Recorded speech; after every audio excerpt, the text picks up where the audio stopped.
If you're wondering what version of Dracula this is, it's the one where he turns into a giant CGI praying mantis and then is killed with garlic bullets. The is this?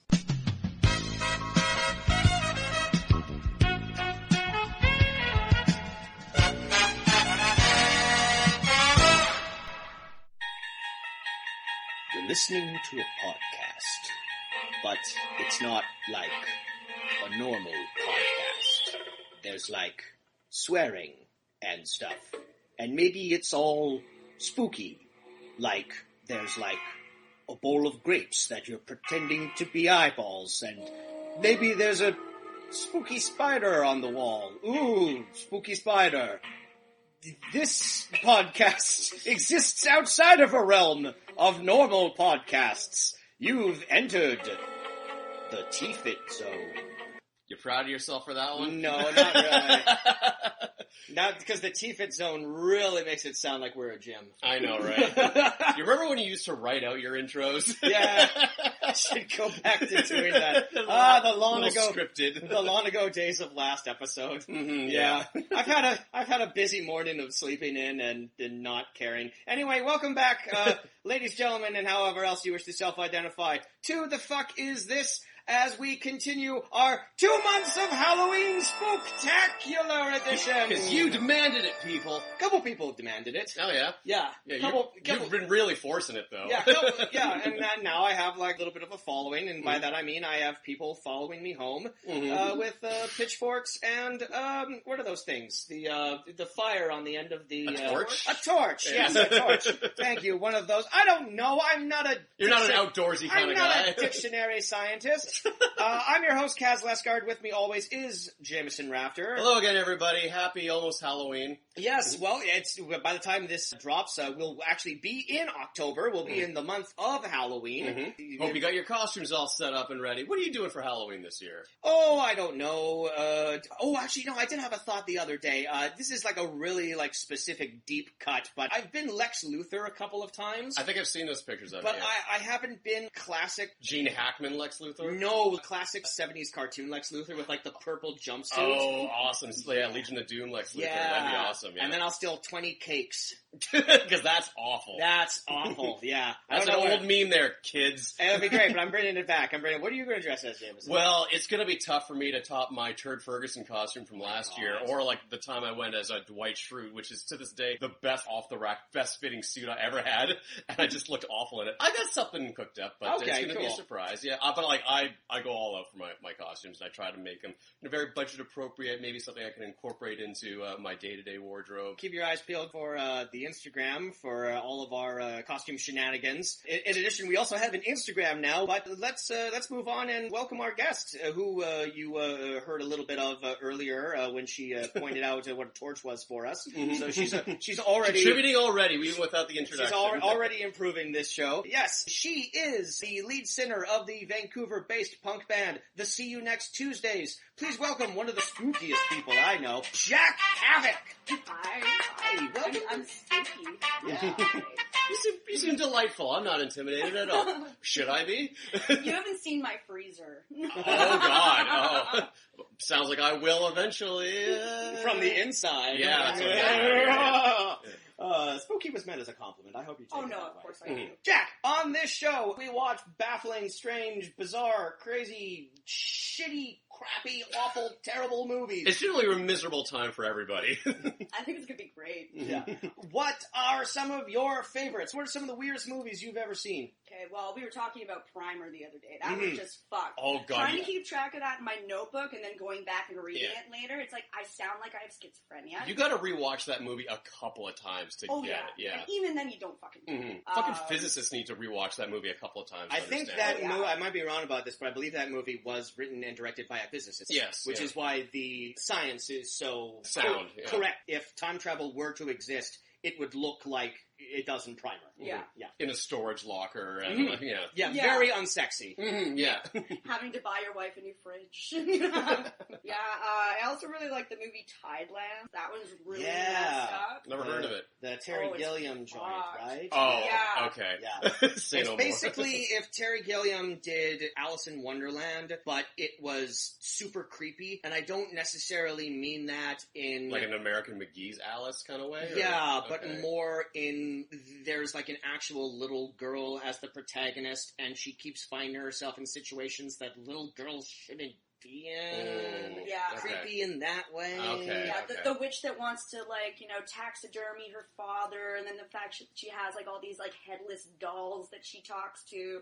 Oh, It's God. really messed. Yeah, like, her parents are both heroin addicts. And it's a really messed up Jennifer movie. Tilly and Jeff Bridges are her father. What a And- catch. It's- Wow, They're both her dual father. roles. Yeah, but if it was a Terry Gilliam movie, Yeah, I said I could- they were I could both see playing- it, Yeah, yeah. that would still make sense. It's like yeah. that Bob Dylan movie where, where they're all where Bob everyone's Dylan. playing Bob Dylan. Yeah. Yeah, Kate yeah. Blanchett, Yeah. like a little black boy. Yeah, out of all of the bizarre movies that Terry Gilliam has made over the years, that's the only one that he felt he needed to open with him directly addressing the audience. Yeah. Oh, is that movie? And kind of explaining... Yeah, because wasn't Yeah. it panned by critics? And he's like, "Well, you're not watching it with the right context. Imagine yourself as like a little girl." That was imagine the- yourself as a little girl. That's Yeah. right. That's what Yeah. Tideland Wow. opens with. Hello, I'm Terry Gilliam, and I have a confession to make.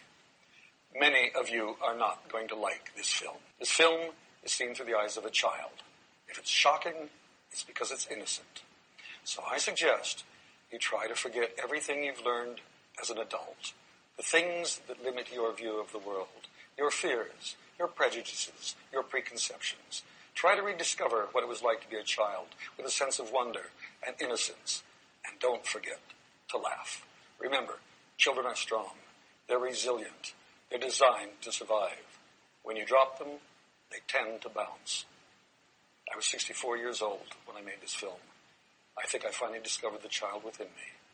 It turned out to be a little girl. Thank you. Thank you. Thank you. Well, since we're on this subject, what are your thoughts on Halloween? I love Halloween. It's my favorite time of the year. Screw all the other holidays. I was just about to say, screw all the other Halloweens. Yeah. They can also Halloween be 2019 is going to be the one. Yeah, just like Halloween on Valentine's Day, Halloween on Christmas. I'm down with just replacing all the holidays with Halloween. Just to somehow incorporate Halloween into all other major Yeah. holidays. I don't think other people will appreciate it as much. You know, Valentine's Day, giving your boyfriend a box of spiders probably isn't going to win you all that many brownie Well, maybe if points. they were chocolate spiders, or if your boyfriend Or just was pour into some that melted kind of chocolate thing. on some spiders, so they're just like really angry chocolatey spiders. Candy can be incorporated into Valentine's Day. I love how you cover the spiders in chocolate, but not enough to kill them, but just enough to piss them off. Yeah. It's like a very thin layer of. Yeah. They're all just like wriggling. Yeah, Yeah, like, it's fuck, what is this? chocolate. It's nice, okay? Yeah. Now the birds are going to be really satisfied when they have their chocolate-covered spiders. Yeah. Well, chocolate. it's like Christmas and you give your boyfriend a box of snakes, you know? Because who doesn't need a box of snakes? All right, now I am terrified of you. I've often felt that, well, because, you know, we have Halloween at the end of October, and then we have Christmas in December, and for us Canadians, there's that middle ground in November where we're not really celebrating everything. I know Americans have Thanksgiving in the middle there, but I'm always disappointed that there's not more of a spillover in between where there's like a Halloweeny Christmas type thing, where it's Yeah. like the best of both of them. Well, if you have Mexican heritage, you'd have like Day of the Dead the very next day, That's true. November 1st. Oh, November 1st? Oh, okay. Yeah. Yeah. That's pretty close to each other. Yeah, though. it is That like a doesn't really count as celebration like of a life. month, though. Yeah, and it's more like a celebration of life and stuff, yeah. Yes. And of course, I Dia think de los Muertos. media has blown Day of the Dead a little more out of proportion than it actually is. I think Well, it's and more. they're trying to whitewash it now. Yes. Like, you see all these people wearing, like, traditional Day of the Dead skull stuff, and they don't even know what the fuck it's about, you know? It's Yeah. kind of disappointing. It's marketing Indian costumes to people for Yeah. Halloween. It's stupid. Stop whitewashing everything. White people, it's just not You're fun. ruining everything. You're ruining everything! We Says really are. the couch full of white people. Yeah. But we This is are. why we can't have nice things. I This is ruined. why other ruined- people can't have nice things. I white ruin people 5 things a day without even trying. Speaking of, Let's ruin our evening by watching a shitty movie. yeah, speaking of ruined things, let's talk about a ruined career. So let's. That's a bit harsh. This but, is going to seem like a low blow to whoever you're going to mention here, but let's Yeah. go ahead. particularly for certain people. What is your cinematic history with Dario Argento? Who is that? Dario Argento. That's fine. I have notes. Dario Argento. He is the master of the subgenre giallo, which refers to the Italian, not gelato.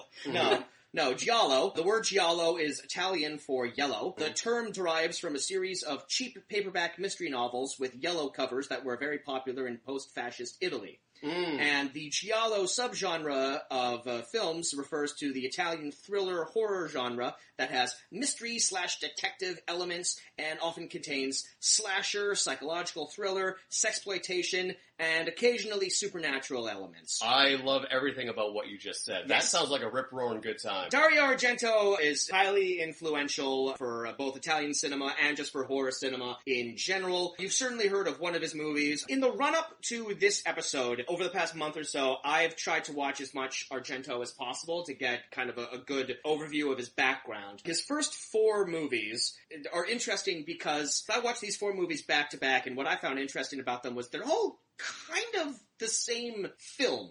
So his first 4 movies, he has his Animal Trilogy, The Bird with the Crystal Plumage, The Cat O' Nine Tails, and Four Flies on Grey Velvet. Wow. And then his 4th movie after that... I think I had that album. His 4th film after that is a film called Deep Red, which is one of his most well-known, one of his best films. But yeah, these 4 movies, I watched them all back to back, and what's interesting is they all kind of appear to have the same plot. It's all about someone either witnessing a murder or an attempted murder, or almost being the victim of a murder themselves. Usually the person is an artist of some sort, and they become obsessed with solving the mystery, usually teaming up with the police, who are unusually cool with having a civilian tag along. Killer stunts to taunt them, or in some cases, frame them as the killer. Everyone close to the protagonist starts getting killed off in elaborately gruesome ways, and then the killer or killers are revealed to be someone introduced in the first act, who for no reason we would ever assume would be the killer. They couldn't possibly be the killer, except that they are the killer, usually because they're crazy. I see. Yes. So it sounds like as you watch this movie, you're like, I can imagine beat for beat what's going to happen, and you're predicting who the killer is, like in the first act? Okay. Yeah. You could if you knew going into that. I mean, certainly Bird with the Crystal Plumage, the it sounds like a prog rock song. It's really interesting. Well, these are also... Yeah, like Rush or something. Yeah. They are good album titles, right? The Four Flies on Grey Velvet, that's a great sounds like name so for pretentious. anything. It does, yeah. It sounds like the newest indie artist. But it's like legit, like I'm gonna guess like 70s or 80s, like European cinema, so it's actually legit. Yeah. It's not just like a bunch of douchey North American hipsters coming up with stuff. So he started off in these sort of like mystery detective thrillers, but he's probably even better known for the film that he made after Deep Red, which was the start of his Three Mothers trilogy, which are his supernatural films about witches, which started off with his best known and probably best overall film, Suspiria. You're missing more terrifying than the last 12 minutes of Suspiria. For the first 92. Ooh, okay. Yes. It's starting to sound a little familiar. Which was remade last year. Yeah. To his dismay, he did not care for it. I haven't seen it yet, but by all accounts, I hear it's great. Yeah, and then the other 2 films in those trilogies are Inferno and Mother of Tears. And yeah, he's had a very varied career. He worked with George A. Romero a ton. Okay. He's actually instrumental in getting Day of the Dead made. Really? He was an uncredited producer and writer on that. And he was sort of in charge of the Italian cut of that movie. So in Italy, Day of the Dead is known as Zombie. Hey, y'all, it's Kaz here. I'm editing this and I'm realizing that I keep saying Day of the Dead like I'm an idiot. The film, of course, I'm referring to is Dawn of the Dead. Probably saying Day of the Dead because we were talking about the Mexican holiday earlier. Anyway, Dawn of the Dead, not Day of the Dead. Back to the show. And then that series actually went on. There's a rather famous zombie movie called Zombie 2. That's the one where the zombie fights the shark. And there's a really infamous shot of a big splinter piercing an eyeball. Okay. That's from that. But and then it kept going, and for years, no one knew why it started with Zombie 2, because no one could find Zombie 1. Yeah. And eventually, when the internet rolled around, everyone realized, oh, Zombie 1 is Dawn of the Dead. We just never pieced that together ourselves. I see. So, like, for a guy who I've never heard of, he certainly has, like, made a mark on cinema and horror He's genre. made a huge mark on the cinema, not just as a director, as a writer as well. The film that he's probably best known for, outside of Suspiria, is a film that he wrote the screenplay for that was directed by another Italian gentleman named Lamberto Bava, and it was called Demons. Mm-hmm. Which was, Demons, and it's I sequel Demons 2. Like a D-Buns? D-Buns! D-Buns! And D-Buns too! And I'm like, what does Buns do to him? Principessa, where are the buns? It's like an immigrant family, and then their breath just starts disappearing. It's all, Where's my ciabatta? we got to say with the buns! Oh, what are we doing? It was Lex Luthor stealing that as part of the case. He stole 20 buns, and that's terrible. Yes. Well, yeah, and he's gone. I didn't write down stuff about all of his films, but yeah, no, he's been super instrumental in horror genre for years. He's been making movies all the way throughout his career. And the reason that we're having sort of like this lengthy intro about this gentleman's career and why I took the time to try and watch as many of his movies as he could is because today on this show we are going to try and crack the mystery of what the fuck happened with Dario Argento's Dracula. Another Dracula movie. Yes, yes. Following up last year's Halloween episode on Dracula 3000. Oh no. Which was Dracula in space with Vampire Coolio. Oh, I remember that movie. It was so bad, but it was so good that it was bad. Like, I don't know if I agree with you on that. I think it was just kind of goes around terrible. and Kind of keeps going. So yes, Dario Argento's Dracula, or as this DVD case confusingly calls it, Argento's Dracula: The Legend Rises. I have some thoughts on that. Legend is rising. I think what happened here with this DVD box is that whoever this Raven Banner horror block company that is releasing it. I'm pretty sure they were trying to capitalize on. Remember that? Dracula Uprising. Yeah, Dracula Untold? Uprising, whatever. It was like supposed to be the start of like the Dark Universe. Yeah, and then it failed, and then the Mummy came out, and that failed, and now no one knows what the fuck's going on.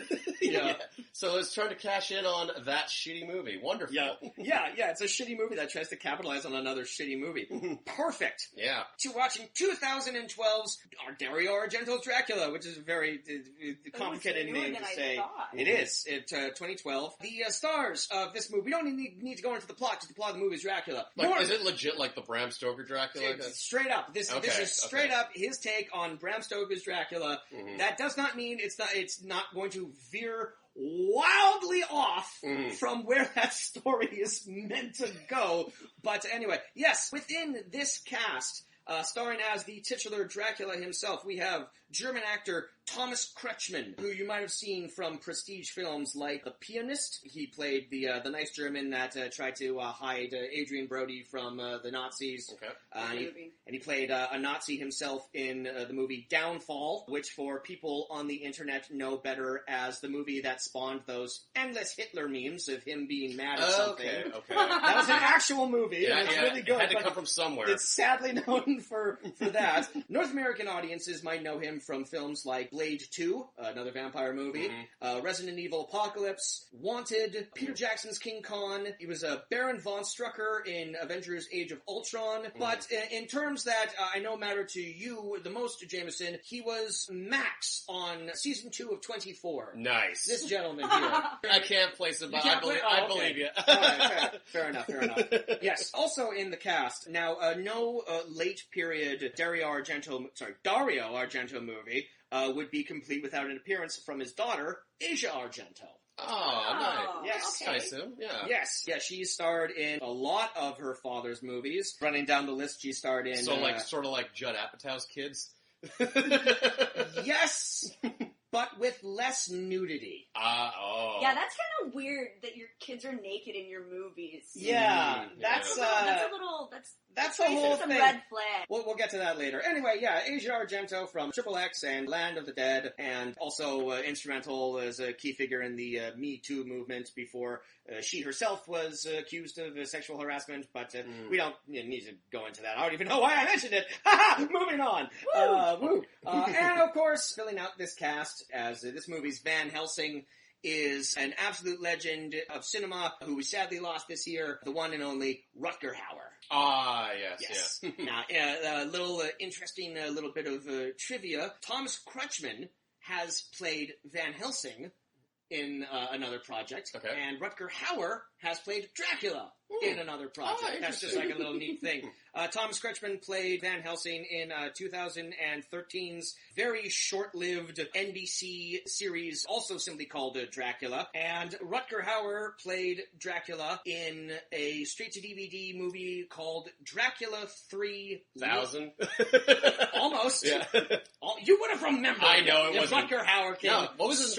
Langley Kirkstrom. Right, yes. right, yeah. It is confusing, but it will tangentially tie back to Dracula 3000 in the sense that it's a movie called Dracula 3 Legacy, which is actually a sequel to Dracula 2000. Lovely. Just to make things twice as confusing. So if you're following the timeline of that, he went from Gerard Butler to Rutger Hauer.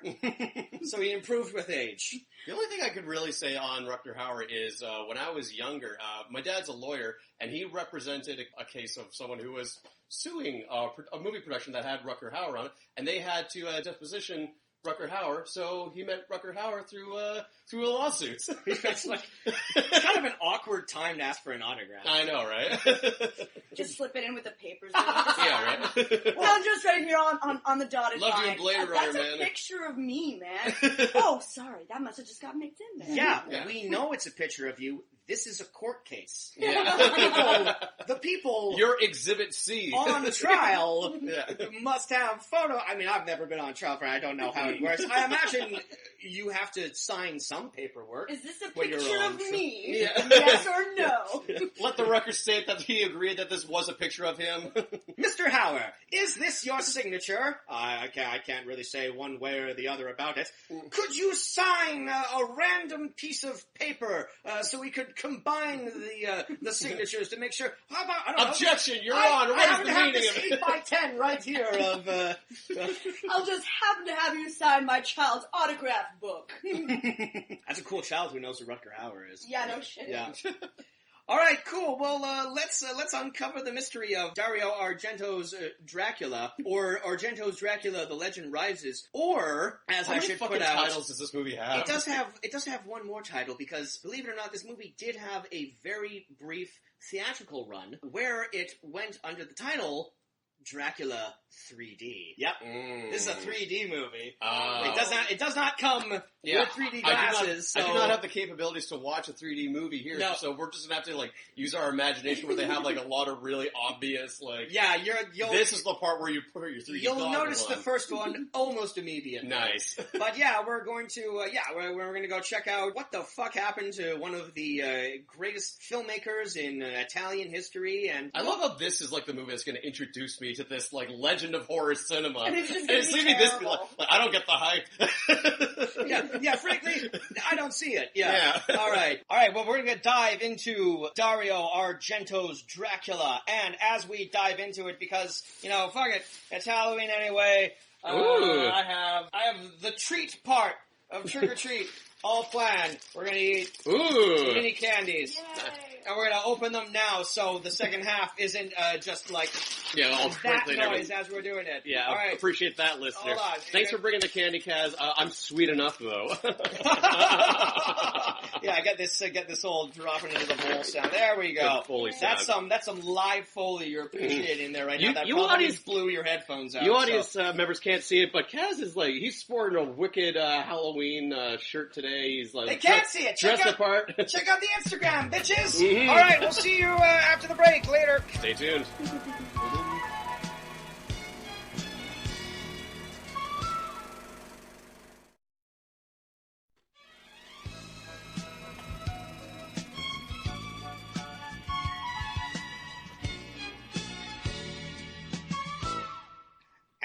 we're back.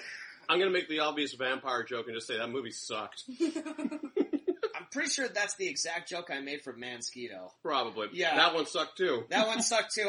This sucked slightly more. I was sitting here and I was watching this and I was trying to come to a decision in my head. What was worse? This or Dracula 3000? This.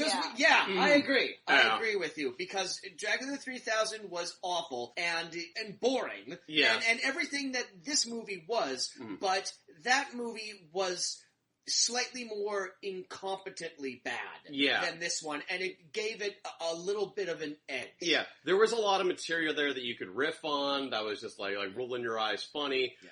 This was a bit of a chore to get through. This was Even Dracula looked fucking bored the entire movie. Yeah.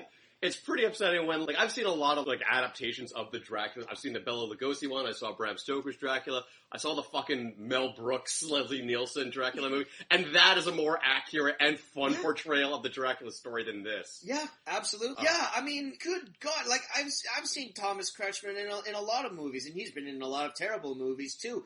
But he's not a terrible actor by any means, but he's awful in this. Mm-hmm. And what's worse is that he just looks so bored. He looks so bored to be there. And I'm just like, dude, what was going on in your personal life? You're playing Count Dracula. It's an actor's dream. You can, ham it up a little bit, or just really sink your teeth into the material and be again, the obvious vampire joke. But you can be suave and cool about it. You can be menacingly sinister about it.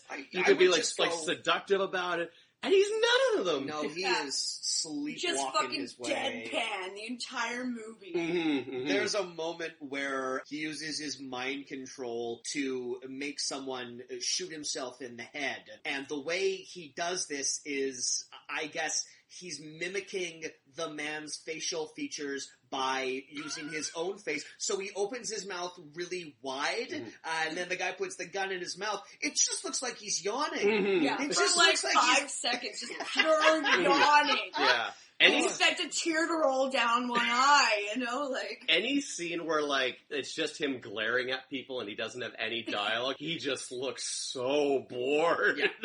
Which, he's not alone. He's certainly, the worst offender, but everyone really looks uninterested with this material. And you're just begging for at least one actor to sort of, I'm going to do the same. Something. I'm going to do the same thing you said, Jameson, because it really is the thing that applies the most. You're begging for someone to sink their teeth into one of these roles. I think the guy who gets closest is Renfield. He does, because he's the most off, kilter kind of character. Yeah. He seems like somebody's slow little brother, I've always he's been tricked into doing evil things. I've always wanted to play Renfield. Renfield's one of my dream roles. Before I moved to Vancouver to pursue acting, I always secretly hoped, when I was in Calgary, I secretly hoped that one of these days I'd get to be in a production of Dracula and I'd get to play Renfield. That's pretty awesome. I've been upset. I have lots of things to say about the Francis Ford Coppola Dracula. I think we'll spend a bit of time talking about that because we're going to be hard-pressed to find something to talk about this fucking movie that we just watched. That's a movie with lots of flaws. That's a deeply flawed movie. But from a very young age, I've been mesmerized by Tom Waits in that movie. Oh, yeah. God damn, he's so good in that. I love Tom Waits in anything. Oh, yeah. He's just pure gold. Yeah. Yeah, he's tremendous, and he's great in that too. But yeah, if you get an actor playing Renfield and they're not going crazy over the top, then they're doing it wrong. You're really in trouble. Yeah, this guy did his best, but what do you think was going on the set of this movie? I think everybody kind of just looked around and realized how cheap everything looks, so they're like, fuck it, I don't give a shit. So, the costuming was probably the only thing that looked okay. Everything else looked like you bought it in the bargain section after Halloween at Walmart. Right. So we were kind of debating amongst ourselves, when does the Dracula story take place? And we just settled on some time in the Victorian era. Most of the costuming here doesn't seem that consistent with the era. No. There's a lot of work shirts. There's not ball gowns or anything. Standard peasant attire. Yeah, or aristocratic stuff. But it doesn't really fit one period. It's just supposed to be old timey kind of stuff. Yeah. So a thing about Dario Argento's movies, that he did when he was starting out, and I haven't seen all of his filmography, but from what I've been able to ascertain, he kind of continued to do this. Even when he started making movies in English, he was still first and foremost an Italian filmmaker. So his movies have always had a mix of American actors and Italian actors in them. And it gets a little confusing, in particular with Deep Red, where chunks of that movie that were cut out of, I believe, the North American edit. So when you watch that movie on DVD, it cuts abruptly from English to Italian. And I mean, when I say abruptly, I mean like in the middle of a scene.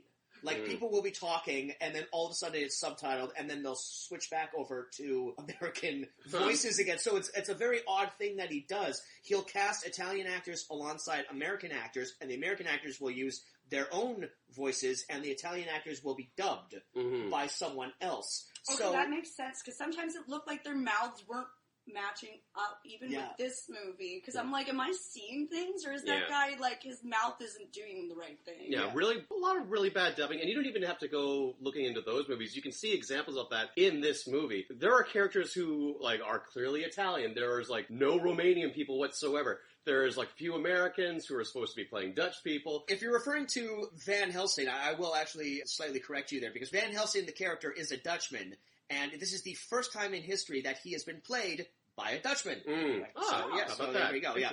Not that the movie does anything with that, because he's doing his standard Rutger Hauer voice.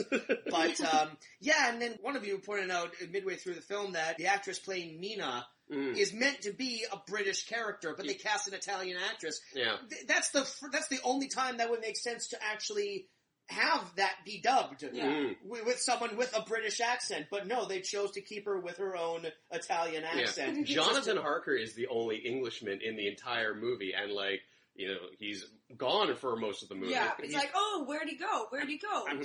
Oh, now he's dead. Okay, cool. I'm pretty sure the actor who played Jonathan was also Italian, given that his name is Unax Ogalde. I don't know how to say that, but his name is Unax. Wow. Yeah, that's not a name I'm familiar with either, but I don't think that's a name anybody is familiar with. Certainly not. It sounds like snaps.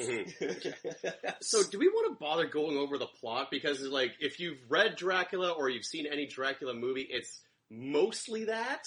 I think rather than going over the plot, we might as well just discuss where the movie deviates from the source material of Dracula.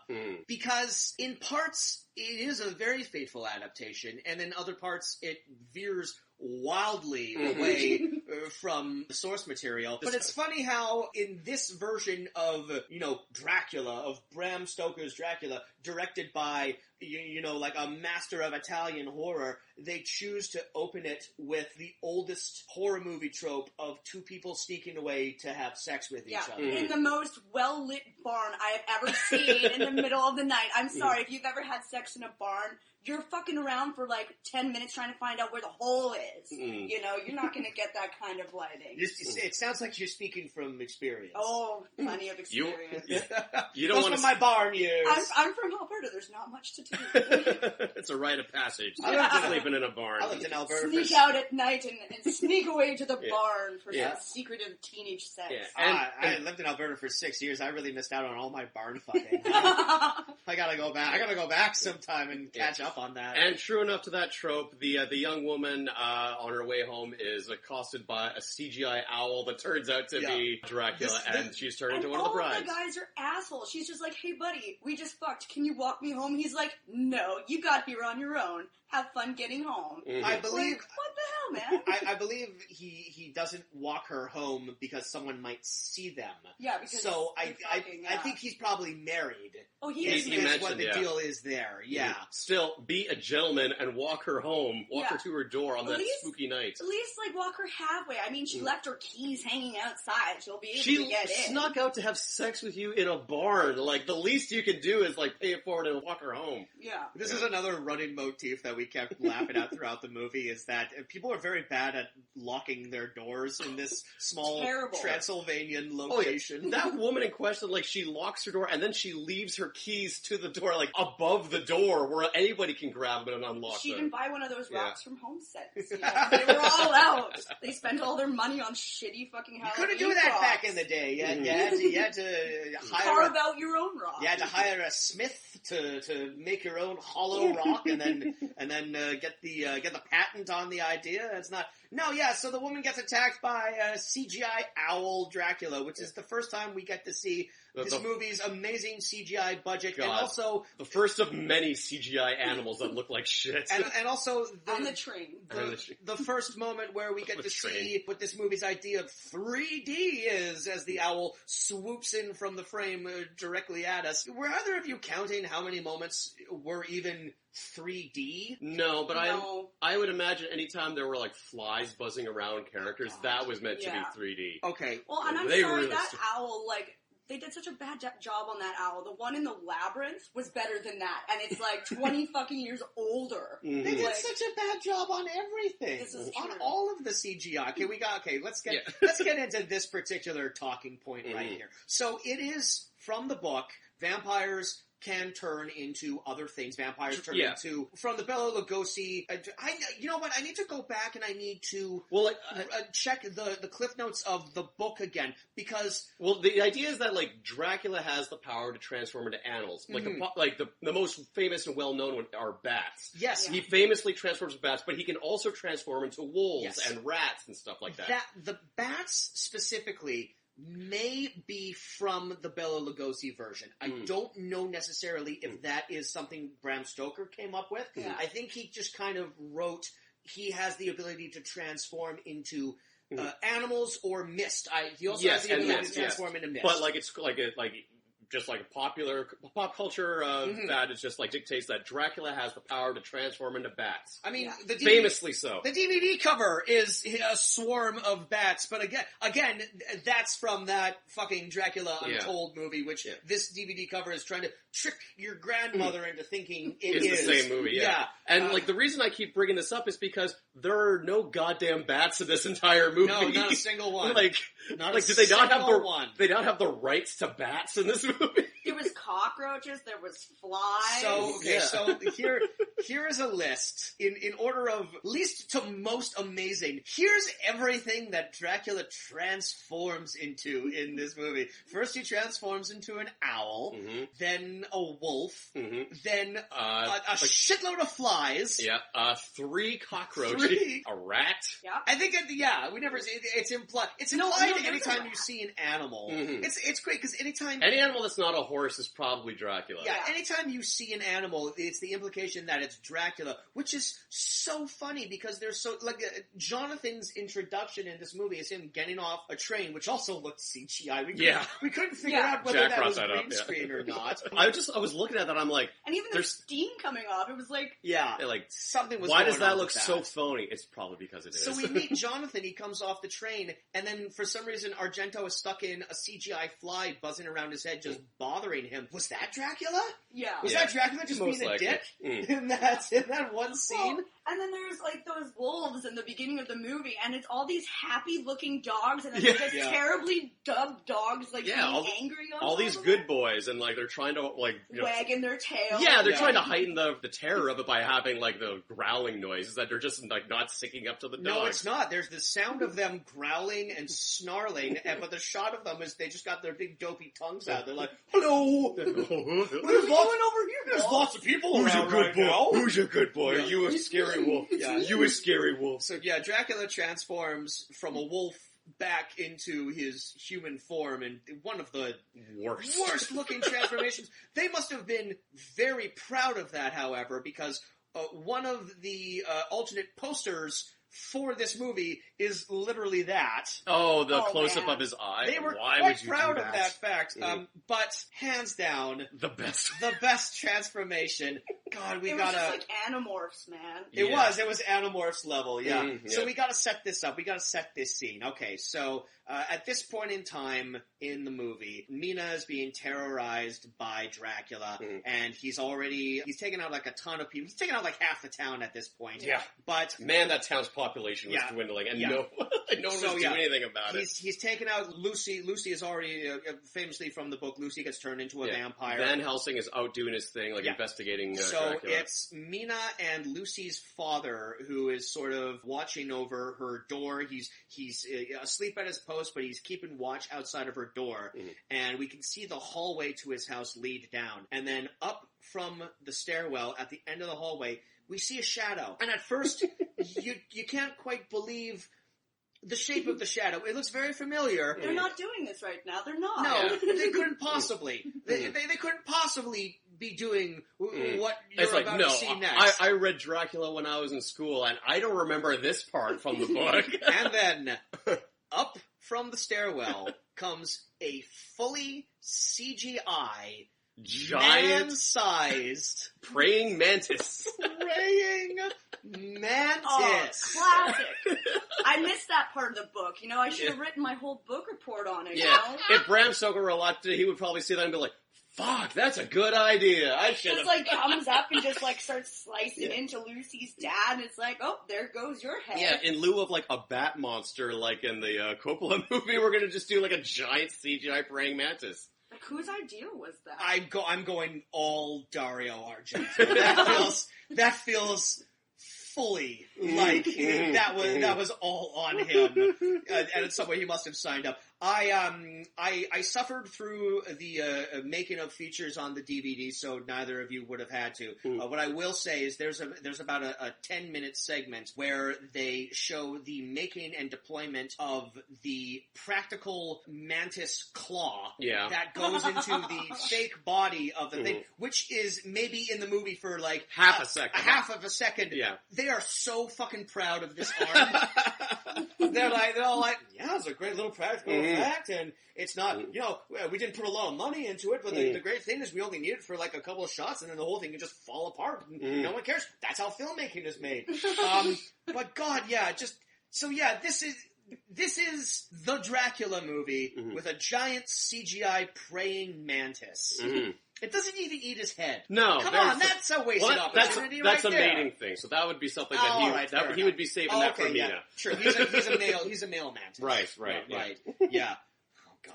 Yeah. And that was probably the highlight of the movie, because most of the rest of the movie is the Dracula story, except told really boringly. Well, and like, when you're coming up to Castle Dracula, like, it just makes you immediately think of Monty Python. Like, it's like, that doesn't even look like a real castle.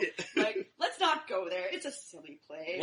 A good alternate title for this movie might be Dracula, The Rise of the Awkward Silence. Because there's so much dead air in this movie.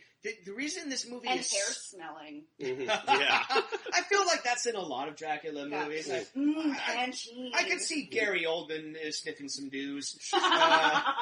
But the biggest reason why this movie is just so dull and so boring is because no one speaks with any enthusiasm, and so many of the small scenes are just, why are we watching this right now? Why do we need to have a scene of Van Helsing checking into his inn? Yeah. And then unpacking. Why do we need to have multiple scenes of like people sitting down for dinner? Yeah, and it's not like they were wanting for material, because there are characters in the book that aren't even in this movie. Like Lucy's supposed to have like a slew of male suitors. Yeah. They're not in the movie. Dracula's wives. Dracula's wives have been cut down to just one. He's supposed to have like a lot of like underlings in like that work in his castle, and they're not there. Yeah. The only, to be fair, Lucy's suitors, who are very prominent characters in the book. One of Lucy's suitors, the doctor, the psychiatrist, he's one of the main narrators of the book. He's a very important character. I've only actually ever seen those characters pop up in the Coppola version, because I believe the Coppola version is like the most... faithful? It's one of the more accurate ones. They did some deviations like I think most movies do, but that in terms of closeness to the book, the Coppola one is still the closest. But it is weird Well, it's weird because, like, yes, like, they're not, like, in the whole grand scheme of things, they're not that important to the story. But in this movie, like, you could have had, like, a few more characters sort of, like, with things to do and things to talk about. And fill in these empty spaces instead of, oh, the weather's been so nice, and I saw so many pretty dresses and shoes. Did you like the train ride? Yes, I did. Yes. Scene. Lots of dead air. And yeah, I did find it weird that in this version, like, we see, like, the woman that Dracula attacks in the opening because she was having sex in the barn. Mm-hmm. Yeah, he turns her into one of his wives, but then, yeah, that's the only bride of Dracula that we get in this movie. Yeah, and she served that role well, but, like, in the early parts where she's supposed to be, like, you know, like, somewhat seductive and everything, she just seemed, like, awkward. She seemed really awkward and, like, always stood a little too close to Jonathan, and, yeah. So it's weird that this movie decreases the number of wives Dracula has, but it increases the number of Renfields that he has. Because we have Renfield, but then we also have Baldy, who... Zorin was his name. Zorin, yeah. Who's like, just like another... He doesn't appear to be, because... I don't remember... He doesn't even have any fucking lines in the movie. I don't remember him he from just the book. stares at people. Well, he says, I am Zoran. Yeah. that's how we know. That's how we know that his name is Zorin. Like, his role in town is just like the guy who, like, he's like the mailman to Dracula, and like, that's really it. Like, people give him letters to go to Dracula, and he's like, yeah. Who's writing Dracula? That's what I want to know. Because Renfield is a familiar. Yes. He's the one that's doing Dracula's dark bidding. Zorin appears to just be a dude. Yeah. Just like he doesn't appear to have, like, any power.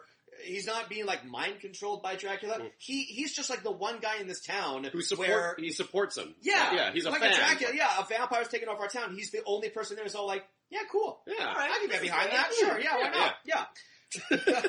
Well, but that, what you were saying earlier, the lack of characters from the books or plot elements from the books leads us to probably the biggest deviation from the source material that this version of Dracula has.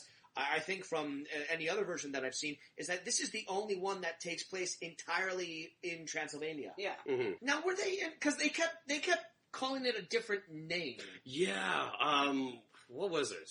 I don't remember. I don't know, it was like, it was a weird name and it kept sounding like something else. It was like... Habsburg is a small town. Habsburg is not exactly a big city. Pet store. Yeah. It was. Like Park Pet Ridge or Store. something like that. Park Ridge. I don't remember. I can't Park remember. Royal. It was Park Royal, Yeah. the Transylvanian town of Park Royal. Mm. Yeah, but in the book, only the first act takes place in and Transylvania. the rest takes place in England. Yeah. Yeah. Dracula ships himself over to England, and then everyone comes back. But for this reason, clearly budgetary reasons, because Dario Argento found a quaint little Italian town to shoot all of this in, and then realized, oh, I don't have the budget to go to England. Okay, we'll just put everything here. You know what they really didn't have the budget for? Like, set design for Dracula's castle. The movie? My God, that was a sparse castle. No paintings, no tapestries. Nothing. There was like a couple of chairs, a table, the same candelabra. And they were recycling, stuff from different scenes. And, like, the wigs were so bad. Like, Dracula had a bowl cut from behind whenever he was feeding. That might have been his hairstyle. Oh, I hope not. And then, like, that poor Lana Del Rey looked like Tanya. She had that fucking horrible wig. Like, it just got worse. Like, she was thinning hair out of the wig, and they just didn't replace it for her or something. I don't know. Is Tanya like a Romanian name? No. It's such a modern name, It isn't is, it? yeah. For the It's like bride more- of Dracula. more like Tanya! Soviet than anything. I know. Yeah, you're right. They certainly gave, like, the wives, like, more to... Well, the one The wife. wife. More to do than happened in the book. But, yeah, she was like the only wife, and she was like the worst wife ever. Yeah. And half the time he was calling her his niece, which was really weird. Well, I think he was only calling her that so Jonathan wouldn't get suspicious. I don't know. It didn't Who make any knows? sense. Who knows? He was so bored while he was saying it anyway. So, Dracula was bored when he was using his fucking seduction powers. Yeah. The one power that you'd think, like, a monster like him would enjoy. He also talks really slowly And and very and quietly. he whispered everything. You must forgive my niece, Mr. Harker. Sometimes girls of her age have a tendency to be a bit too forward. Nothing in Miss Tanya's behavior was less than correct, Count. You're too kind, please. You will not dine, sir? I never eat the evening. Barely understand what was coming out Probably of his because he mouth. was lisping really hard with those teeth in. Mm-hmm. So, as we said in the earlier part of the episode, there's this weird thing that we have to address in that Asia Argento appears in her father's movies, and she gets naked. Yeah. And that's kind of a weird thing over here in North America. Maybe Europeans are slightly more cool with that. I haven't seen all of Argento's movies, but I was curious as to whether in the other Argento films she also gets naked. And I came across a little blurb on a website that I have not visited in decades, Mr. Skin. Oh, bullshit. And I just want to take a minute to read Asia Argento's, I guess, biography on the Mr. Skin website, because it's one of the grossest things I've ever read. Alright, I might cut some of this out for time, but or I might keep it all in, because I think we're going to run out of things to talk about. Compelling evidence exists that daring and depravity are passed along bloodlines, along with a penchant for tit-out sensual exploitation. Who the fuck wrote this? How else to explain the willfully wanton excesses of cinema seductress Asia Argento? The daughter of famed and revered Italian skin and blood maestro Dario Argento, brunette, breast spectacle Asia burst out of her bra and onto American film scene as a topless 17-year-old in Trauma, a bearing and daring performance essayed under the direction of her father. Daddy Argento would call for his offspring... Please don't call him that. ...to spring into breast-quivering action again in his... Good lord. ...in his Phantom of the Opera. So this isn't the only adaptation he's made. As forthcoming as Asia is with her unclothed charms in Papa's productions, the prettiest Argento saves her unveiled... Sorry, I have to say this again because I can't believe I'm about to say this. The prettiest Argento saves her unveiled muff for when Daddy is not around. Okay, I'm going to have to ask you to stop this. This is a little too it hot gets for so TV. much better. Oh, it gets so much better. It gets so much worse. Oh my god. I gotta read it all. Okay. Catch the beaver that the old guy missed. I'm out. Wait a minute. Oh my god, this is the grossest thing I ever read. Nothing more about Daddy Argento. Yeah. I'll just go back. Alright, it just finishes with the final exclamation, Asia, what a beautiful land. Let me see if I can figure out who actually wrote that. Yeah, so, probably on some kind of FBI watch list at this point. Jesus. Mr. Skin, you're a gross website, dude. Yeah. I have nothing against a website that collects all of the nude scenes from films. I actually feel like that serves a valuable purpose for people who want to talk about media. But whoever is fucking writing the biographies, dude! Yeah, don't make it any more flowery than it has to be, man. Like, oh my god. I don't care what the source you're using. Just put it away. Just fucking put it away, man. What is it? God. Man, I don't think I'm ever going to be able to watch another Daddy Argento movie the same way. Jesus. Again. I thought, the most fucked up thing about, that nude scene of hers was, in the bathtub, that there was a linen, in the tub with her. Now, I know, this kind of... Now that I know this kind of context, Jesus Christ. Can I read one more? Go ahead. Now a parent herself, Argento continues to make with her milfy melons and flicks like mother of tears in The Last Mistress. God, that's one of the grossest fucking things I've ever read. Burn that bone. Holy Let's go back and talk about Van Helsing. Okay, sure. Oh yeah, we're going to talk about Rutger Hauer now. The tickle trunk of magic vampire hunting stuff he has, but he uses 2 sticks instead of the cross that he obviously has. Oh yeah, in his magic bag. They include a scene of him taking a giant iron cross out of his bag, and the first time we see him attack a vampire, he has 2 random sticks. Why include that scene then? He obviously has the cross with him. I loved his introductory scene where she just rounds the corner, the camera pans over, and bam, Rutger Hauer is there. He's the best, worst B&E artist I've ever seen. He's quiet, but then it's like you see him breaking into other buildings with a rock, and you're like, he's not quiet. How is he sneaking up on people like this? So Rutger Hauer looks just as checked out and disinterested as everyone else in this movie is. I mean, this was at a period where Rutger Hauer was just starring in a ton of fucking movies. Yeah. Probably because that lawsuit didn't go his way. Maybe. So, yeah, that one case from the 90s really set him back. But Van Helsing's whole deal in this movie is that he is One Punch Man. Yeah, he is a total badass. Effortlessly kills every secondary villain in the movie. I wouldn't call him a badass, because a badass makes fighting look cool. Yeah. Van Helsing's thing is someone, like a minor character will attack him, and then they're dead. And then they're dead, and he's barely lifted a finger. Yeah.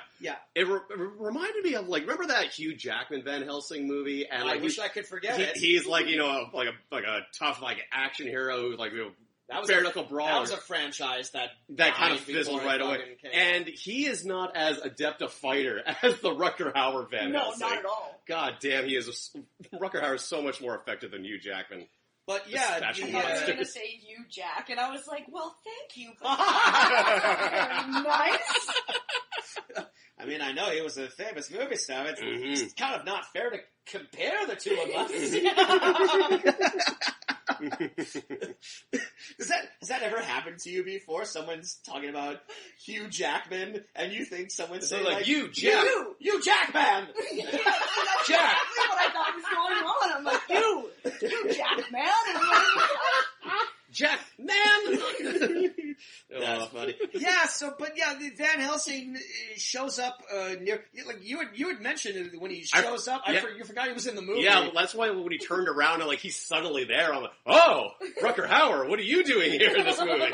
But yeah, he comes in and he fulfills, you know, the Van Helsing role of being the vampire hunter, which I think in the book he's just like a medical doctor and friend of the family who just happens to be knowledgeable about vampires as more of a audience surrogate. He's like the Mr. Wizard and like all like the... He's like the Mr...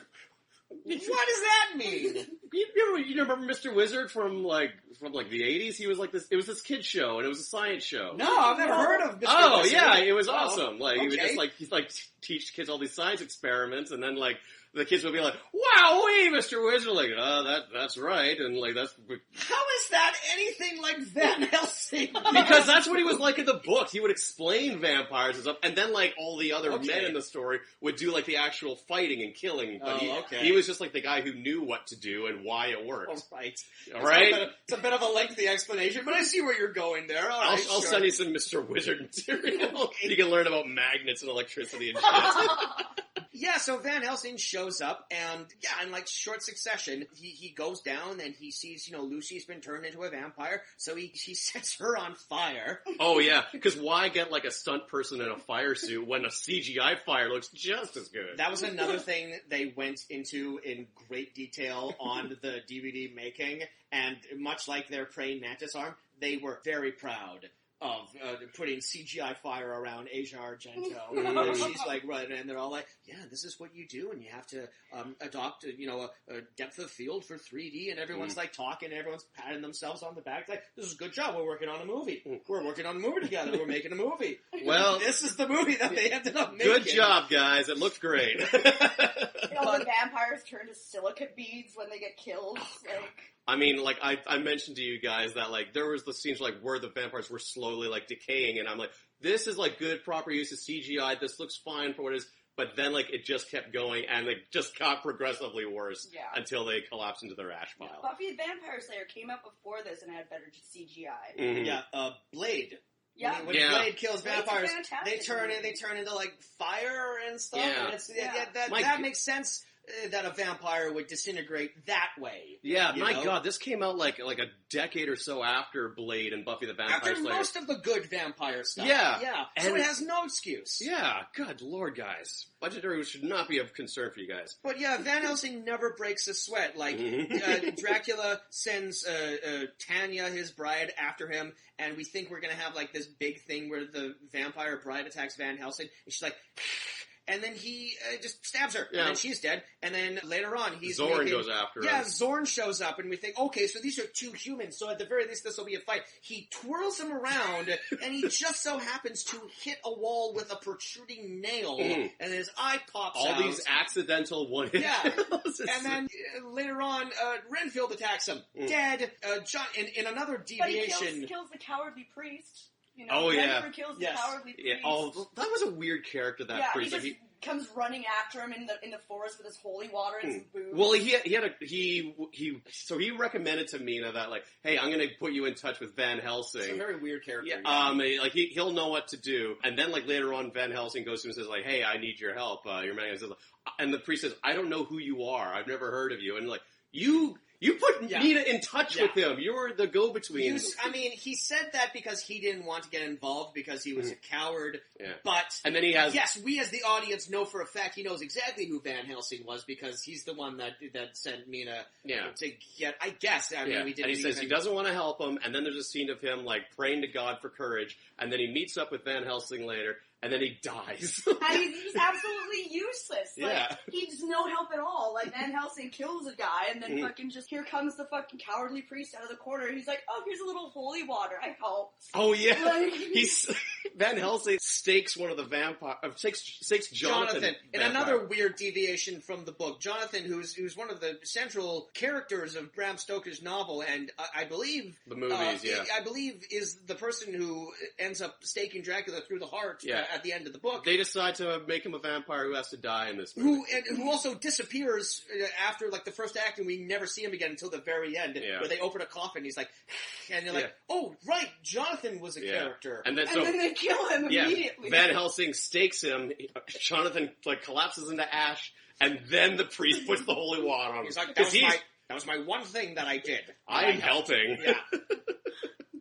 But it was just, it's just a long line of pointlessness, of things that don't make any sense. Just bullets. Yes. Yeah. Oh, yes.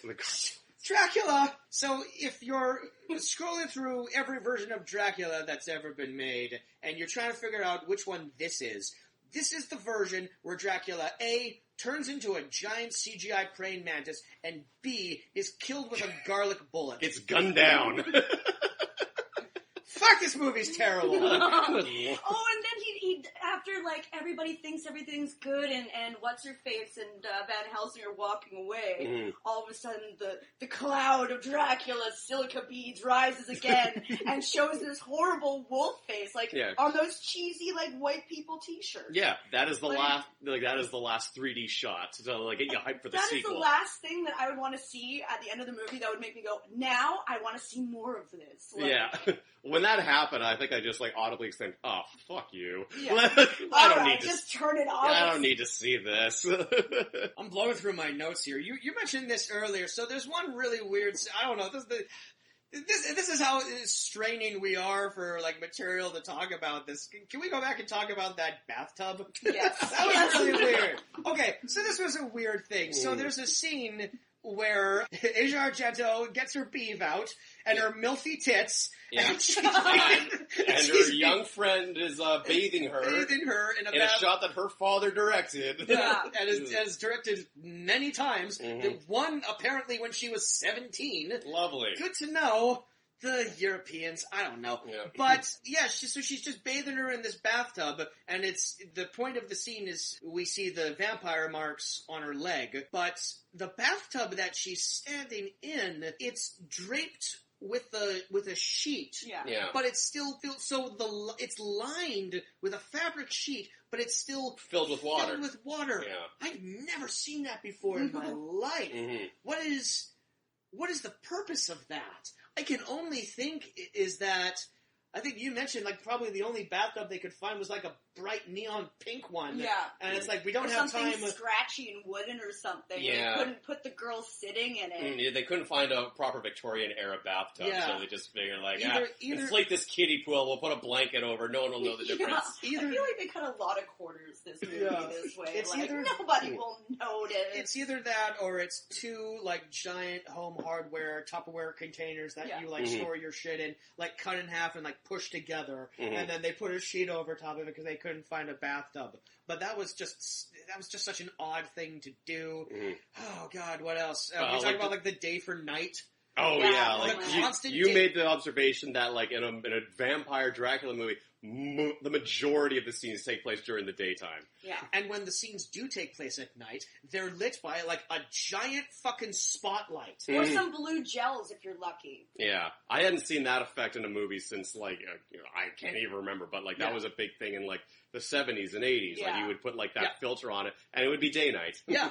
Yeah. The big scene where Mina's running away from Dracula's castle and he's standing there watching her is completely day for night, and it's like the most vibrant blue ever. It's like even people who don't know anything about how films are made knows this is not shot in the evening. Yeah. When you're seeing this, we've been watching like a couple of movies on this podcast that are underlit. This movie had the opposite problem. This movie was overlit for absolutely over-contrasted at that point in the dream sequence. Like you're like, holy fuck, your skin is like blinding me. What was that? This? Yeah, what was that filter effect? Everything was just washed out and blurry and kind of grainy. Yeah, and no other dream sequences had that. No, and I don't know, like it just. The spotlight for sure made everything just look really cheap. Yeah. Yeah, like the big mansion that like Lucy's father owned, like everything just looked like it was like dressed from like stuff that you would buy at like a dollar store furniture store. Yeah. Yeah. All the flowers at the funeral were like dollar store flowers. I mean, it's one thing to make a crappy horror movie, like a crappy like slasher movie where someone, is just like killing off random teenagers in a mask and have that be overexposed and have one giant spotlight doing everything. If you're doing like a Victorian period piece, you can't light your movie that way because it gives it an otherworldly quality that we know for a fact lights like that didn't exist back in that time. Yeah. Mm-hmm. I still can't get over Dracula's castle. Like, there was fucking nothing in there. He's a goddamn count. He should have stuff. Well, it's really funny to me because, like, I can't imagine that Daddy Argento here is a broke man and Evil Dead is a better put together horror movie than this. They had a $5,000 fucking budget and a cabin. And this pales in comparison, And he's supposed to be this legendary, experienced horror filmmaker. Yeah. I wouldn't have known. Campbell could have done a better job. He has done with stupid titles like Man with a Screaming Brain. Yeah. It's a horrible movie. Yep. I would watch that again over this. Did he direct that? Yeah, I'm pretty sure I think he did. Yeah. Yeah, I don't know what the hell happened to Dario Argento. There's a bit of a, obviously, his filmography kind of, like, took a dip near the end, I think. I remember when Mother of Tears came out because I was in Calgary when that came out, and that had a bit of fanfare because it was finally the third part of his trilogy of witch movies that he started off with. Suspiria and Inferno, and those both came out in like the early 80s, I think. I'd love to rewatch those. Suspiria is a great movie. I rewatched that in addition to it. Suspiria is a great looking movie. Yeah. That's a movie that understands lots of reds and color. Like, it's just so beautiful. Like, the color gels in that movie are just so well done, and it just adds to this, like, mood and atmosphere, and, like, that's something that this movie was totally lacking. Like, yeah, it had the blue gels every now and then and the horrible lighting, but it really missed that atmosphere, you know? This kind of just begs the question, why the fuck did he make this movie? Was Dracula always like a passion project I of believe his? So. Did he have nothing to do over the weekend? Like, just have some, like how Joss Whedon filmed like Much to Do About Nothing, like, like just on a weekend. In his house on a weekend with his friends, I think those are probably different situations, but no, I do believe that Dracula was a passion project for him for a while. Because it sure as hell didn't come off that way. Why make Dracula now? And why in 3D? What about Dracula screams 3 dimensions? Yeah. And the movie didn't even use it all that well. No. Well, and I don't doubt that they even used it, like, really in the theatrical thing. Yes. It's like... Which I did, while we were watching the movie, I did look it up, and mentioned that this movie did have a brief theatrical run, only in France. Yes, never made it overseas, which is not hardly surprising watching this. Why Dracula? Why now? Why 3D? Yeah. Why anything? You know? There didn't seem to be any passion in this movie from anyone. Except for Riker? What's his face? Renfield. Riker. I like Riker. Yeah. Well, yeah. But yeah, it wasn't doing anything new with the Dracula story. It was like mostly just like a very plotting, faithful adaptation until it just decided randomly that, hey, Jonathan Harker's got to die. There was one good bout of gore. Yes. That it happens directly in the middle of the movie. It's about an hour of sheer boredom. And then some townsfolk have like this conspiracy going on where they want, like, I guess they're the ones who set up the easy truce with Dracula. And they're saying, it's getting out of hand, like, we gotta take him out. He's eating literally everyone in town, Yeah. and then he shows up and, like, eats all of them. Yeah. Except for the bald guy, Zoran. Zora. Zoltar. Zoran! Soran. Yeah. The host guy. But yeah, that is... Zerton. But yes, that was like the most exciting action sequence, Yep. and yes, it was the most gory. Yeah, but it was the goriest. It was over too quickly. Yeah. And yeah, I'm watching old school Argento. You know, he was brutal with his kills. There's a savage one in Suspiria where a woman is being chased by someone and she's trying to get away and she crawls through like a crawl space or something and she thinks she's safe and then she falls into a room filled with barbed wire. And it's all practical and it's just her twisting around and just going, oh god, and it's so painful to watch. And this, like, aside from like a few throat slits, throat slits, which is a good practical latex effect with you can tell they're pumping someone's down below and they're pumping the blood through it. It's well done. It's hilarious based on the way it's shot and the sound effects of the one guy screaming. Yeah. Speaking of screaming, what was up with that one scene where Dracula is just screaming? Oh, yeah! No, it sounds like he's choking up a hairball after Lucy and Tanya die. He's like,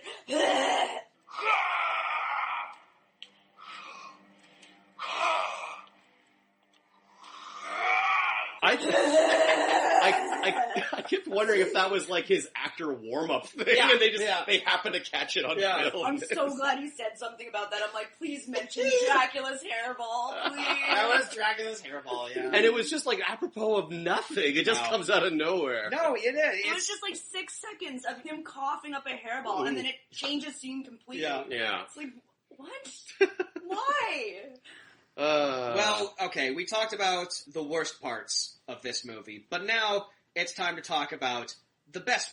Included in the end credits is a delightful original song entitled Kiss Me Dracula from an Italian band called Simonetti Project, and it plays over the end credit. The best part about this DVD is that it comes included with a full music video for Kiss Me Dracula, which we're going to watch right now.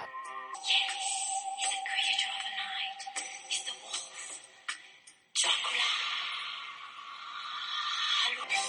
Why am I not scared now? Jesus Christ. So as a musician, what's your take on that? It was a garbage fire. It was appropriate. so hard to like look away, but at the same time you're like, I really need to. Like, you ever see like music videos from like the European metal bands from like the mid 2000s, like Nightwish? Yeah. No, it was like that. that. Better. That sounds amazing. What's Nightwish? Yes. Nightwish is awesome. They're great, but their music videos are very similar to that. Yeah. Oh, definitely. They actually did a horror movie, like a Christmas horror movie that's really good that you should look into. The band did a Christmas horror movie? Mm-hmm. Like, nice. they made it, or they made it. They made the movie, and they did the whole soundtrack for it. It was actually really good. I enjoyed it. It's a little bit hokey, but it's fun. Just like that. I think it's called Imaginarum. It's really good. Well, this is a good time to bring up that most of the score of this movie prominently features a theremin, which all theremin all the time. All theremin all the time, and that song feared a use of the theremin, which I have not liberal seen. Use liberal of the use of the theremin, theremin, which I have never seen in a rock band. Oh yeah, look at this. Imaginarium by Nightwish. It came out the exact same year that this movie came out. Right. And that movie is better. The companion piece. Cool. It's Hey. still a what the fuck movie. And Yeah.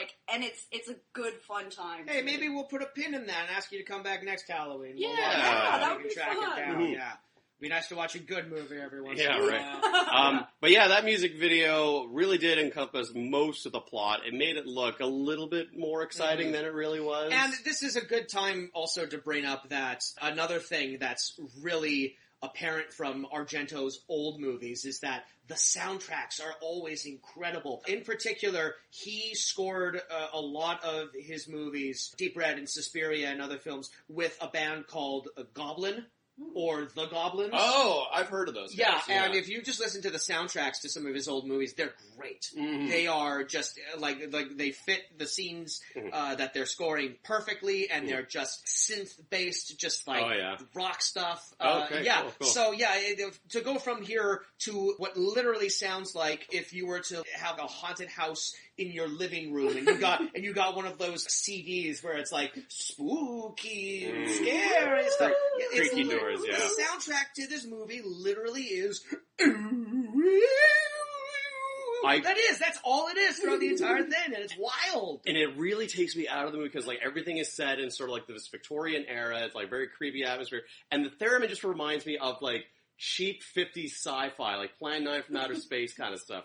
Like, I made the comment, like, I just keep expecting to see a flying saucer come by on a string. You know, if theremin does not work for this kind of movie. You know what? If a flying saucer on a string were to show up in the middle of this movie, I wouldn't question it. No. Yeah, it would fit in perfect. I would just assume it was Dracula again. Whenever I heard the theremin, I just kept expecting to see, like, what's his face? Like, needs more cowbell, you know, like...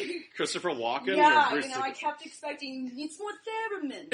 That was the follow-up sketch. Yeah. Needs more theremin. Yeah. It didn't test well. It didn't go past the writer's room. You know, they should have had Christopher Walken as Dracula. It would have been a way better movie. Oh, he would've... To my recollection, they've never done that. He played the Headless Horseman. Yeah, I remember that. That was He played him really well, too. He did. All right, that's the end of my notes. Do either of you have anything else you want to mention about this movie? Did you write anything else down that we didn't get to? I think we covered most of it. Did we talk about how nobody's upper lip moves in this movie? That really bothered me. Certainly not Dracula. I wouldn't say every character, but at least two characters' upper lips, and that is too much to be noticing. If that was just like a tick of one actor, like, okay, whatever. But like the fact that it was two, like, there's, what the fuck's going on? Did they have like lockjaw on set or something? Yeah, they like numbed their upper lips so that you wouldn't see their like vampire teeth just to save between like set teardown time. I don't know. Why are they hiding their vampire teeth? Everyone's aware that they're vampires, though. Well, and it's funny too because they all talk really slow because like they're trying to make it not sound like they got the teeth in. Because like I've had those things in. You just can't stop lisping. Yeah, everyone talks like this. Yeah, that's why like in like a competent vampire movie, they save the fangs for the actual kills. They don't keep them in their mouth for most of the scenes. Unless they're going method. The only other thing I wanted to mention was that they kept finding ways to portray, what's her name, Tanya? Yeah. Yeah, to frame her so that her cleavage is prominently on display. Well, of course. Yeah. I mean, I don't have a problem with that. I just wanted to bring that up. She had really nice breasts. Wow, you sound like you should write for Mr. Skin. Oh, yeah. No, I wouldn't be... Tanya's I wouldn't double that. This is why I could never work for them because I could not be as like dramatic with my writing. I would just be like, she's got a good rack. That dude was so proud of that paragraph that he wrote. Yeah. He like went home to his wife and he's all like, "Hey, honey, how was your day? I did some great writing today. I'm so really proud of you, honey. I really did. I don't think that guy sends his like proofreading to his mother. I don't think Mrs. Skin. Mama Skin. Mama Skin approves. Yeah. All right. Well, speaking of approval, Jack Jameson, do you recommend Dario Argento's Dracula 3D? Only for the part with the praying mantis in it. That's the only part of the movie. I'm pretty sure you can YouTube that shit. Yeah. No, there are better Dracula movies out there. There certainly are. Yeah. Watch the Mel Brooks one again. Because this movie's fucking terrible. Yeah. The fact that like the highlight of the movie is the stupidest thing I've ever seen in my life. Is a 10-second sequence where a CGI mantis kills a guy, and it's only because it just comes out of fucking nowhere. No, I really love the story of Dracula. It was like one of the first book that I ever really fell in love with. This makes me hate the story of Dracula. Yeah, I was like, wow, I never really realized how fucking boring this story is. It was all the boring parts of the novel, and they just highlighted that. They took out like all of like the cool little neat stuff, like the whole voyage of the Demeter, where the captain has to tie himself to the thing, and I'm still waiting for, it's like if you're running out of ideas for Dracula stories, why not just have an entire movie about the voyage of the Demeter? How like the crew keeps disappearing. Yeah, I think that would be fascinating. Yeah. I actually believe that actually is in production development. I would be surprised if there hasn't been anything ever done like that. If you gotta dig around for it. Yeah. To date, this is the last film Dario Argento has directed. He does have a movie in production on his IMDb called The Sandman. Which is not a Neil Gaiman adaptation. It is about a serial killer called the Sandman who murdered a protagonist's mother on Christmas Eve. Now he's trying to track down the serial killer. The only noteworthy thing to say about that is the titular Sandman is apparently going to be played by Iggy Pop. Yes, oh, that wonderful. sounds So great. that's kind of neat. They've even made a poster for it, so there we right. go. Okay. Yeah, You know, yeah. as soon as you said Iggy Pop, I'm like, I have hope for this. Oh yeah. Oh yeah, Yeah. He wouldn't lend himself I will to a try to product. forget that Daddy Argento ever did this movie. As we will call him from now on until the end of time. Yeah. Good lord. Yeah. Jack, thank you for being Thank on you the for being podcast. here. Thank you for having me. It's been a pleasure. Sorry you had to watch a really boring Dracula movie. At least it was with you guys. That's what made it fun. Aw. If I had to watch this by myself, I would have had to dip into my acid stash. Great. So we talked before the podcast. See you next Tuesdays. Don't have any current gigs. No, that you think coming up. we should be having some more stuff put onto our Spotify. We did a Rocket to Russia festival earlier this summer, and we're just tweaking with it right now, and we're going to have the live album on Spotify soon enough. Awesome. We've got our really shitty demo stuff that nobody should probably listen to on there, too, so go ahead and listen to that. Yeah. Great. Well, in lieu of promoting anything, is there anything you've seen recently or you're into that you recommend people go check out? Yes, there's this wicked dubbed, I think it's Portuguese movie. It's called Aramentari, The Devil and the Blacksmith. All right. It is really a what the fuck movie, but it's hilarious. Like, the devil is the best fucking character I've ever seen, and yeah, you're just gonna have to watch it. When he's running all nimbly-bimbly around in the forest, it's like the best thing I've ever seen. So, I want to see it. I want to see the devil running nimbly-bimbly. yeah, that's exactly what it's like, too. I'm not even, like, it's so I'm good. into it. If you haven't seen it, you have to check it out. All right, great. Jameson, what are you into right now? Well, the only thing that I'm really looking forward to coming up is I'm going to see Ghost on Friday, the band. Oh, okay. I thought you meant like there was like a remake of the original like Patrick. Yeah, I'm Swayze gonna watch. Ghost? I'm gonna watch Ghost alone. It's my day for references that I'm not familiar with. What's Ghost? Ghost is a metal band. Oh, awesome. They do a lot of, I want to say like classic sounding metal stuff. So they sound like early Sabbath, but it's like very, I want to say like pop metal, but not like The Darkness or Steel Panther or anything like that. Very radio friendly, but like they are songs about like Satan and stuff. And, they're really good. I like it. I'm going to check that out. How appropriate for Halloween. Exactly. Spooky with their space paint. Yeah. That's the thing. They all. I like space paint. Yeah. Space paint makes me think of Kiss. Yeah. That's the thing. They all have like face paint to look like skeletons or whatever, and the frontman keeps changing. Like every album, they have a different frontman. Oh, neat. Yeah. Oh, cool. Yeah. Cool. What did I like? I saw a really surprisingly sweet little movie recently that I highly recommend. Everyone should go check it out if it's still in theaters by the time you're listening to this. It's called The Peanut Butter Falcon. Oh yeah, I heard about that. It's really good. It's about the main actor is a young man with Down syndrome who's playing basically a fictionalized version of himself, and he goes on a Huckleberry Finn-esque adventure to meet his favorite wrestler. It has an amazing cast. Shia LaBeouf, who's terrific. Who's super good in it. Who else? Thomas Hayden Church, Bruce Dern, Jake the Snake Roberts, nice. Mick Foley, Yellow Wolf. It's a weird cast. I'm just kind of like, is that fucking Yellow Wolf? So that was really good. And yeah, great. Thank you for listening to this spooky version of The Fuck Is This? And now, as a special treat to close us out, because this is probably the only time we're ever going to get away with this being copyright struck, Jack has graciously allowed us to play you out with a song from the See You Next Tuesdays. Can we play Drink Beer and Masturbate? Yes, because that's my definitely. favorite song. That's mine too. All right, so this is Drink Beer and Masturbate by the See You Next Tuesdays. We'll catch you next time on The Fuck Is This, everybody. See you then. Bye, guys. Drink beer